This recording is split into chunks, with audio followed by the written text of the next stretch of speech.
Hello friends, कैसे हैं आप। हिंदी साहित्य की इस क्लास में आपका बहुत बहुत स्वागत है, जहां पर हम आचार्य शुक्ल द्वारा लिखित हिंदी साहित्य का इतिहास विस्तार से पढ़ रहे हैं।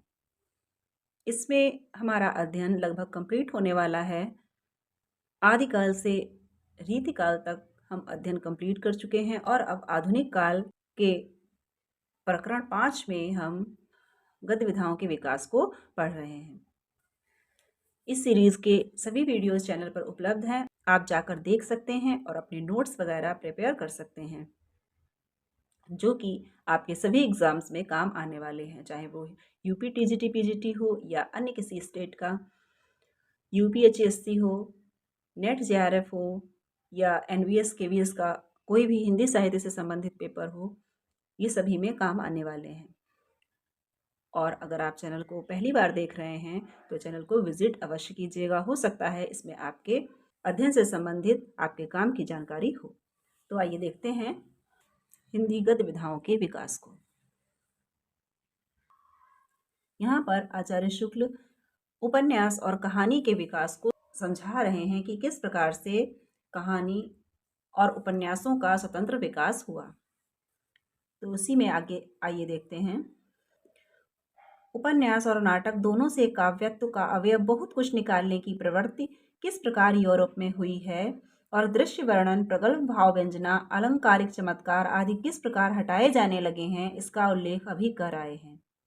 जो यूरोप में उपन्यास और नाटक था, वहाँ से जो काव्यत्व के तत्व थे, थोड़े बहुत जो लंबे लंबे संभाषण थे या विस्तृत वर्णन थे, उनको धीरे धीरे हटाया जाने लगा था। जो भाव व्यंजना और अलंकारिक चमत्कार जो काव्य में होता है, वो पहले नाटकों और उपन्यासों में भी कुछ न कुछ रहा करता था, उसको अब धीरे धीरे यूरोप में हटाया जा रहा था और वो अधिक से अधिक यथार्थ के निकट आते जा रहे थे।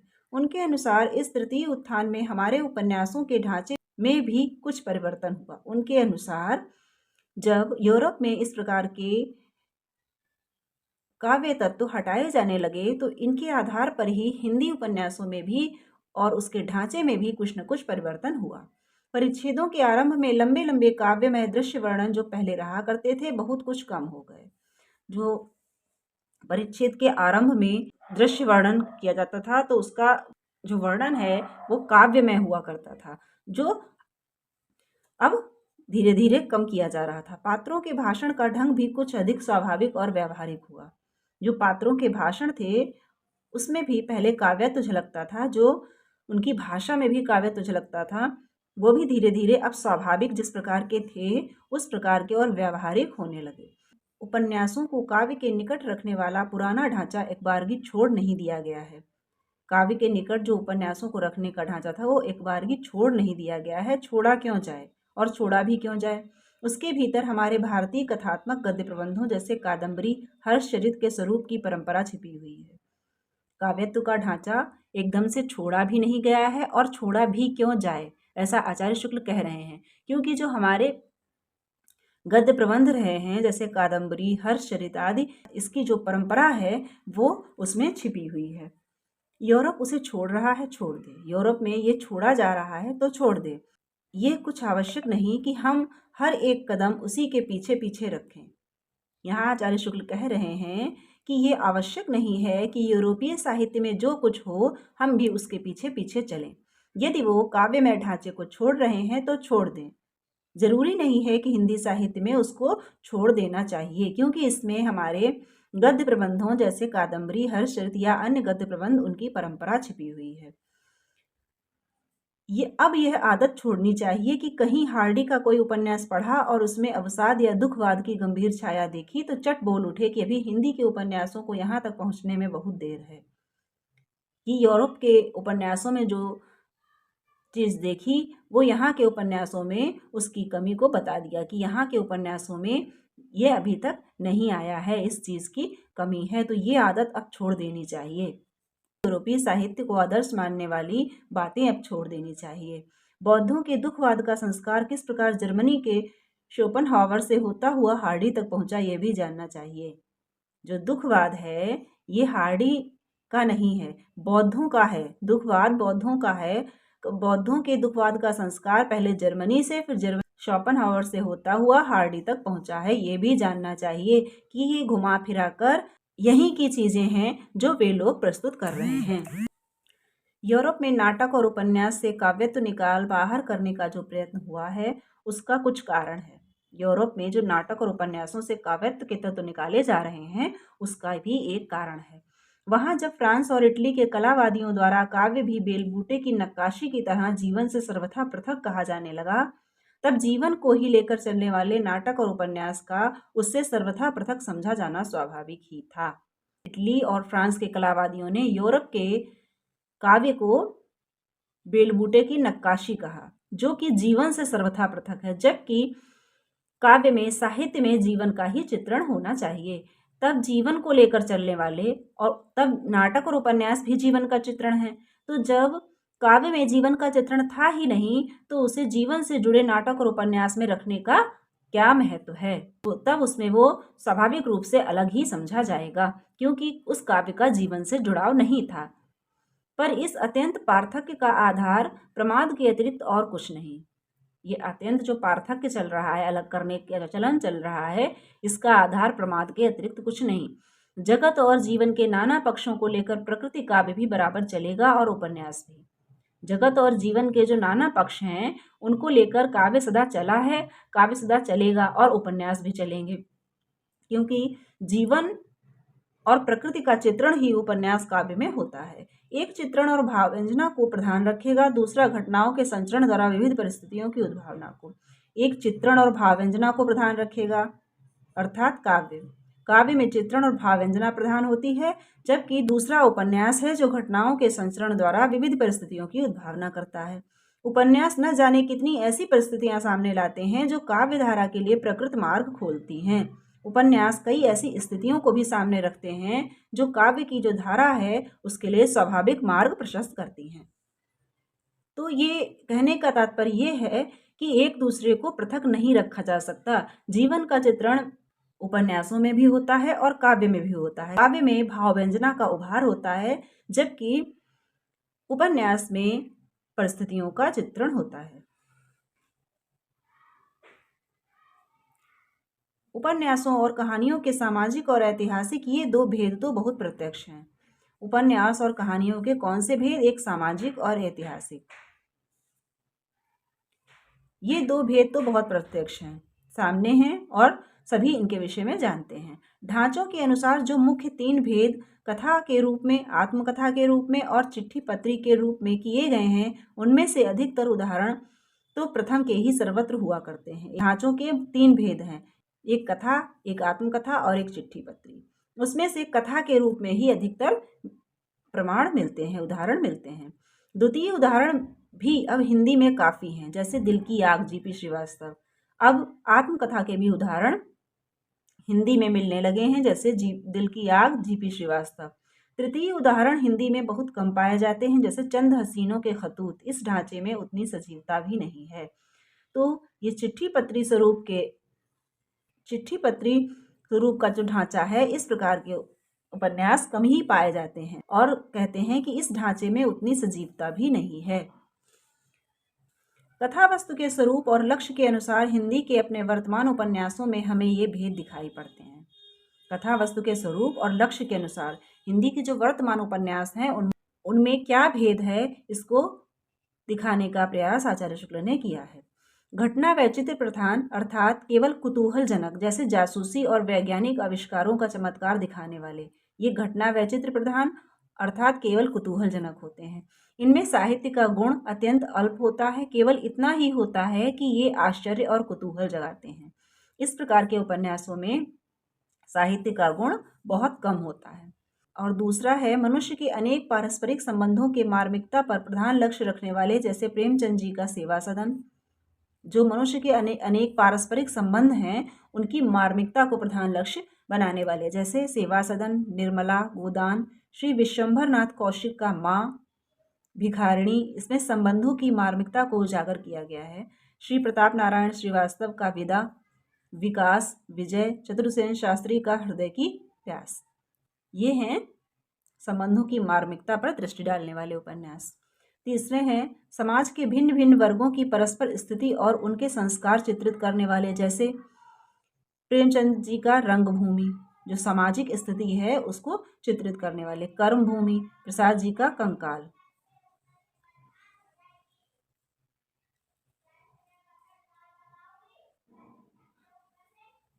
चौथे हैं अंतर्वृत्ति अथवा शील वैचित्र्य और उसका विकास क्रम अंकित करने वाले, जैसे प्रेमचंद जी का गबन। चारित्रिक जो शील वैचित्र्य है अर्थात चरित्र वैचित्र्य है उसको और अंतर प्रवृत्तियों को जो मनुष्य की उजागर करते हैं उस प्रकार के उपन्यास हैं प्रेमचंद जी का गबन, श्री जैनेन्द्र कुमार का तपोभूमि और सुनीता।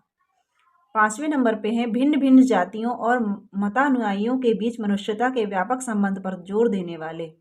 भिन्न भिन्न जातियों और मतानुयायी जो होते हैं उनके बीच में भी मनुष्यता के जो व्यापक संबंध है, मानवता का जो व्यापक संबंध है उस पर जोर देने वाले, जैसे राधिका रमण प्रसाद सिंह का राम रहीम। सामाजिक एकता को बढ़ावा देने वाले।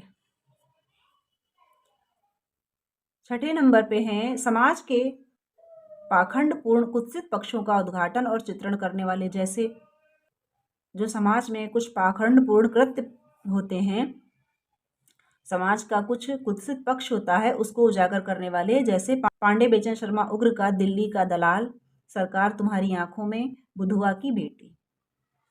बाह्य और आभ्यंतर प्रकृति की रमणीयता का समन्वित रूप में चित्रण करने वाले सुंदर और अलंकृत पद विन्यास युक्त उपन्यास, जैसे जो बाह्य और आभ्यंतर प्रकृति की जो रमणीयता है, सुंदरता है, उसका समन्वित चित्रण करते हैं। बाहरी और आभ्यंतर दोनों का समन्वित रूप में चित्रण करने वाले उपन्यास हैं सुंदर और अलंकृत पद विन्यास युक्त। इसमें सुंदर और अलंकृत पद विन्यास भी है और बाह्य और आभ्यंतर जो रमणीयता है उसका समन्वित रूप चित्रित किया गया है, जैसे स्वर्गीय श्री चंडी प्रसाद हृदयेश का मंगल प्रभात। अनुसंधान और विचार करने पर इसी प्रकार की और दृष्टियों से भी कुछ भेद किए जा सकते हैं। अनुसंधान और विचार खोजने पर और उस पर मंथन करने पर इसी दृष्टि से हमें कई और भी भेद मिल सकते हैं। सामाजिक और राजनीतिक सुधारों के जो आंदोलन देश में चल रहे हैं उनका आभास भी बहुत से उपन्यासों में मिलता है। बहुत से उपन्यास सामाजिक और राजनीतिक सुधारों को भी दिखाते हैं। प्रवीण उपन्यासकार उनका समावेश और बहुत सी बातों के बीच कौशल के साथ करते हैं। जो प्रवीण उपन्यासकार हैं, जो कुशल हैं, वो और सब बातों के बीच इसका भी समावेश कर लेते हैं, जो राजनीतिक सुधार, सामाजिक सुधार और परिस्थितियां होती हैं उनका। प्रेमचंद जी के उपन्यासों और कहानियों में भी ऐसे आंदोलन का आभास प्रायः मिलता है।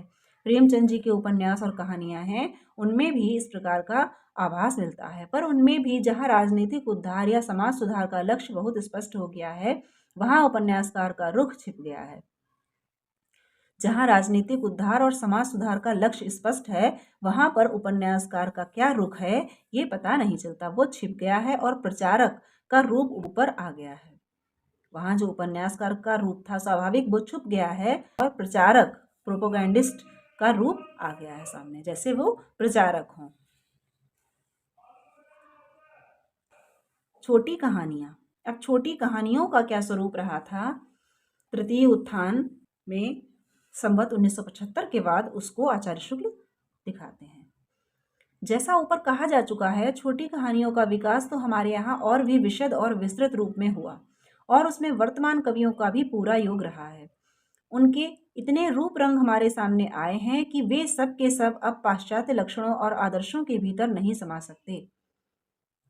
छोटी कहानियों का विकास कुछ इस तरह से हुआ और उनके कई लेखक हमारे सामने इस तरह से आए हैं कि उन्होंने भिन्न भिन्न प्रकार की कहानियां लिखी जो कि पाश्चात्य लक्षणों और आदर्शों के भीतर नहीं समा सकते, अर्थात ये नहीं कहा जा सकता कि वे सभी की सभी कहानियां पाश्चात्य लक्षणों और आदर्शों को लेकर लिखी गई हैं।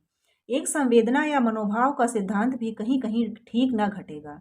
एक ही संवेदना और मनोभाव का सिद्धांत कहीं कहीं ठीक ना घटेगा, सब जगह वह लागू नहीं हो पाएगा। उसके स्थान पर हमें मार्मिक परिस्थिति की एकता मिलेगी, जिसके भीतर कई ऐसी संवेदनाओं, उसके स्थान पर हमें मार्मिक परिस्थिति की एकता मिलेगी। मार्मिक परिस्थिति मिलेगी जिसके भीतर कई संवेदनाएं होंगी। एक संवेदना या एक मनोभाव का सिद्धांत सभी जगह नहीं बैठेगा, कहीं कहीं ऐसा भी होगा कि वो मार्मिक परिस्थिति उत्पन्न की जाएगी जिसके भीतर हमें कई ऐसी संवेदनाओं का योग रहेगा जो सारी परिस्थिति को बहुत ही मार्मिक रूप देगा। एक संवेदना के आधार पर ना चलकर एक ऐसी परिस्थिति, मार्मिक परिस्थिति का चित्रण करते हैं जिसमें हमें कई संवेदनाएं मिलती हैं और वो सब मिलकर परिस्थिति को बहुत मार्मिक बनाती हैं। श्री चंडी प्रसाद हृदयेश की उन्मादिनी का जिस परिस्थिति में पर्यवसान होता है उसमें पूरन का सत्योद्रेक, सौदामिनी का अपत्य स्नेह और कालाशंकर की स्तब्धता तीनों का योग है। जो उन्मादिनी कहानी है इसमें पूरन का सत्योद्रेक है, सौदामिनी का अपत्य स्नेह है, कालाशंकर की स्तब्धता, तीनों का योग है। इन तीनों मनोभावों का योग किया गया है। जो कहानियां कोई मार्मिक परिस्थिति लक्ष्य में रखकर चलेंगी उनमें बाह्य प्रकृति के भिन्न भिन्न रूप रंगों के सहित और परिस्थितियों का विशद चित्रण भी बराबर मिलेगा। जो कहानियां मार्मिक परिस्थिति को लक्ष्य करके चलेंगी उनमें हमें बाह्य प्रकृति के भिन्न भिन्न रूप रंगों के साथ परिस्थितियों का विशद चित्रण भी मिलेगा। घटनाएं और कथोपकथन बहुत अल्प होंगे, वहां उसमें घटनाएं और संवाद कथोपकथन अल्प होंगे। हृदयेश जी की कहानियां प्रायः इसी ढंग की हैं और चंडी प्रसाद हृदयेश जी की कहानियां प्रायः इसी प्रकार की हैं जिनमें मार्मिक परिस्थितियों को लक्ष्य करके चला गया है। उन्मादिनी में घटना गतिशील नहीं, शांति निकेतन में घटना और कथोपकथन दोनों कुछ नहीं, ये भी कहानी का एक ढंग है। उन्मादिनी में घटना गतिशील नहीं है, शांति निकेतन में घटना और कथोपकथन दोनों कुछ नहीं, ये भी कहानी का एक ढंग है। यह हमें मानना पड़ेगा कि यह भी एक कहानी का ढंग है। इस प्रकार की भी कहानियां लिखी जाती हैं। पाश्चात्य आदर्श का अनुसरण इसमें नहीं है, न सही। ये उदाहरण आचार्य शुक्ल ने इसलिए दिए हैं कि हमारे हिंदी लेखकों ने भी इस प्रकार की कई कहानियां लिखी हैं जो बहुत सुंदर हैं, स्थितियों को, परिस्थितियों को लेकर चलने वाली हैं, परंतु वो पाश्चात्य के ढांचे का अनुसरण नहीं करती हैं, पाश्चात्य का आदर्श का अनुसरण नहीं करती हैं, फिर भी वो सुंदर कहानियां हैं। तो इसमें इन्होंने कहा है इसमें पाश्चात्य का अनुसरण नहीं है तो ना सही, परंतु ये कहानियां अच्छी हैं। वर्तमान लेखकों ने, तत्कालीन लेखकों ने ऐसी भिन्न भिन्न प्रकार की कहानियों की रचना की जो अपना स्वयं का आदर्श बनाकर चली, किसी पाश्चात्य आदर्श पर वे नहीं चली। वस्तु विन्यास के ढंग में भी इधर अधिक वैचित्र आया है। घटनाओं में काल के पूर्वापर क्रम का विपर्य कहीं कहीं इस तरह का मिलेगा कि समझने के लिए कुछ देर रुकना पड़ेगा। वस्तु विन्यास के ढंग में भी अधिक विचित्रता आई है। क्यों? क्योंकि घटनाओं में काल के पूर्वापर क्रम का विपर्य, जो घटनाओं के पहले क्रम का जो विपर्य है वो कहीं कहीं इस तरह का मिलेगा कि समझने के लिए कुछ देर रुकना पड़ेगा। सीधी सीधी कहानी नहीं चलती है कि एक के बाद एक के बाद एक घटना आती जाए। उनका क्रम इस तरह से रखा गया है कि पहले कहानी को समझने के लिए कुछ देर रुकना पड़ता है। कहानियों में परिच्छेद न लिखकर केवल 1, 2, 3 आदि संख्याएं देकर विभाग करने की चाल है। से परिच्छेद न लिखकर केवल 1, 2, 3 संख्या लिख देकर उनका विभाग किया जाता है, उनको बांटा जाता है। अब कभी कभी एक ही नंबर के भीतर चलते हुए वृत्त के बीच थोड़ी सी जगह छोड़कर किसी पूर्व काल की परिस्थिति पाठकों के सामने एक बारगी रख दी जाती है।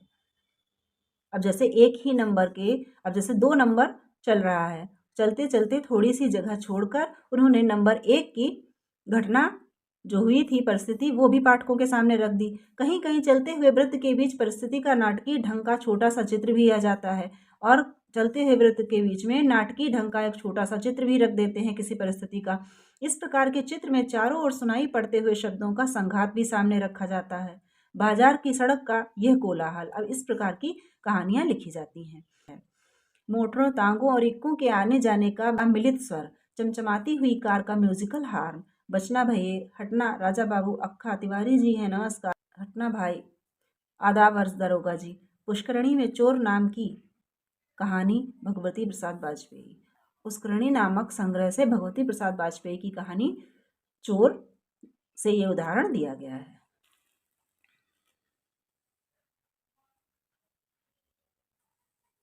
हिंदी में जो कहानियां लिखी गई हैं स्थूल दृष्टि से देखने पर वे इन प्रणालियों पर चली दिखाई पड़ती हैं। हिंदी में जो कहानियां लिखी गई हैं वो इन प्रणालियों पर जो इन्होंने नीचे दी हुई हैं इन पर चली दिखाई देती हैं। नंबर 1 पे सादे ढंग से केवल कुछ अत्यंत व्यंजक घटनाएं और थोड़ी बातचीत सामने लाकर क्षिप्र गति से किसी एक गंभीर संवेदना या मनोभाव से परिवसित होने वाली, जिसका बहुत ही अच्छा नमूना है स्वर्गीय गुलेरी जी की प्रसिद्ध कहानी उसने कहा था। पंडित भगवती प्रसाद वाजपेयी की निंदिया लागी और पेंसिल स्केच नाम की कहानियां भी इसी ढंग की हैं। ऐसी कहानियों में परिस्थिति की मार्मिकता अपने वर्णन या व्याख्या द्वारा हृदयंगम करने का प्रयत्न लेखक नहीं करता, उसका अनुभव वह पाठकों पर छोड़ देता है। इसमें कुछ व्यंजक घटनाएं और थोड़ी सी बातचीत सामने लाकर किसी एक गंभीर संवेदना या मनोभाव को उजागर करने का प्रयास किया जाता है। ऐसी कहानियों में परिस्थिति की मार्मिकता अपने वर्णन द्वारा पाठकों को मार्मिकता का आभास नहीं कराता है, वरन उसका अनुभव वह पाठकों पर वह स्थिति ऐसी उत्पन्न कर देता है और उसका अनुभव पाठक पर छोड़ देता है। परिस्थितियों के विशद और मार्मिक कभी कभी रमणीय और अलंकृत वर्णनों और व्याख्यानों के साथ मंद मधुर गति से चलकर किसी एक मार्मिक परिस्थिति में परवशित होने वाली इस प्रकार की जो कहानियां हैं वो कभी कभी रमणीय और अलंकृत वर्णनों और व्याख्यानों के साथ मंद मधुर गति से चलकर किसी एक मार्मिक परिस्थिति में परवशित हो जाती हैं। उदाहरण स्वर्गीय चंडी प्रसाद हृदयेश की उन्मादिनी, शांति निकेतन। ऐसी कहानियों में परिस्थिति के अंतर्गत प्रकृति का चित्रण भी प्रायः रहता है। ऐसी कहानियों में परिस्थिति के साथ साथ प्रकृति का चित्रण भी दिया रहता है। उक्त दोनों के बीच की पद्धति ग्रहण करके चलने वाली, अब ये इन दोनों के बीच की पद्धति को ग्रहण करने वाली कहानियां होती हैं, जिसमें घटनाओं की व्यंजकता और पाठकों की अनुभूति पर पूरा भरोसा न करके लेखक भी कुछ मार्मिक व्याख्या करता चलता है। इसमें वर्णन और व्याख्यान होते हैं। इसमें कहानी में कुछ थोड़ी बातचीत, कुछ घटनाएं दिखाकर उसका आभास जो है मार्मिकता का वह पाठक पर छोड़ दिया जाता है और इस प्रकार की कहानियों में मार्मिकता का वर्णन लेखक स्वयं करता है। और तीसरे प्रकार की जो कहानियां हैं वो इन दोनों को मिलाकर चलने वाली पद्धति पर चली हैं। इसमें घटनाओं की व्यंजकता और पाठकों की अनुभूति पर पूरा भरोसा न करके लेखक भी कुछ मार्मिक व्याख्या करता चलता है। पूरी व्याख्या नहीं करता है, परंतु लेखक भी कुछ व्याख्या करता है। उदाहरण प्रेमचंद जी की कहानियां। इसमें प्रेमचंद जी मार्मिकता का आभास भी कराते हैं और उस मार्मिक परिस्थिति का अपने शब्दों में वर्णन भी करते हैं। पंडित विश्वंभरनाथ शर्मा कौशिक, पंडित जनार्दन प्रसाद झा द्विज इत्यादि अधिकांश लेखकों की कहानियां अधिकतर इस पद्धति पर चली हैं। प्रेमचंद जी की, विश्वंभरनाथ शर्मा कौशिक की, जनार्दन प्रसाद झा इत्यादि लेखकों की कहानियां इसी तीसरी पद्धति पर चली हैं। घटना और संवाद दोनों में गूढ़ और रमणीय कल्पना के सुंदर समन्वय के साथ चलने वाली इस प्रकार की भी कहानियां लिखी गई, जो घटना और संवाद दोनों में गूढ़ व्यंजना और रमणीय कल्पना के सुंदर समन्वय को साथ लेकर चली हैं। गूढ़ व्यंजना भी है और रमणीय कल्पना भी है, इन दोनों को साथ लेकर चलने वाली, जैसे प्रसाद जी तथा राय कृष्णदास जी की कहानियां। किसी तथ्य का प्रतीक खड़ा करने वाली लाक्षणिक कहानी, जैसे पांडे वेचन शर्मा उग्र का भुनगा। किसी तथ्य का प्रतीक खड़ा करने वाली जो प्रतीकात्मक लाक्षणिक कहानियां होती हैं, उस प्रकार की कहानियां भी लिखी गई, जैसे कि पांडे वेचन शर्मा उग्र की कहानी भुनगा, जो कि एक प्रतीकात्मक कहानी है। तो इस प्रकार की कहानियां भी तत्कालीन गद्य लेखकों ने लिखी थी, जो कि तृतीय उत्थान के बाद के लेखक थे। तो फ्रेंड्स, आज यहीं तक। इससे आगे हम देखेंगे कि वस्तु समष्टि के स्वरूप की दृष्टि से भी बहुत से वर्ग किए जा सकते हैं कहानियों के। उन वर्गों को हम अगले वीडियो में पढ़ेंगे। तब तक के लिए आपको वीडियो अच्छा लगा हो तो लाइक कर दीजिएगा, अपने हिंदी साहित्य पढ़ने वाले फ्रेंड्स को शेयर कर दीजिएगा और चैनल पर नए हैं तो सब्सक्राइब करके बेल आइकन प्रेस कर दें, ताकि ये पूरी सीरीज आप इसी प्रकार देखते रहें। मिलते हैं अगले वीडियो में। स्वस्थ रहिए और मन लगाकर पढ़ते रहिए।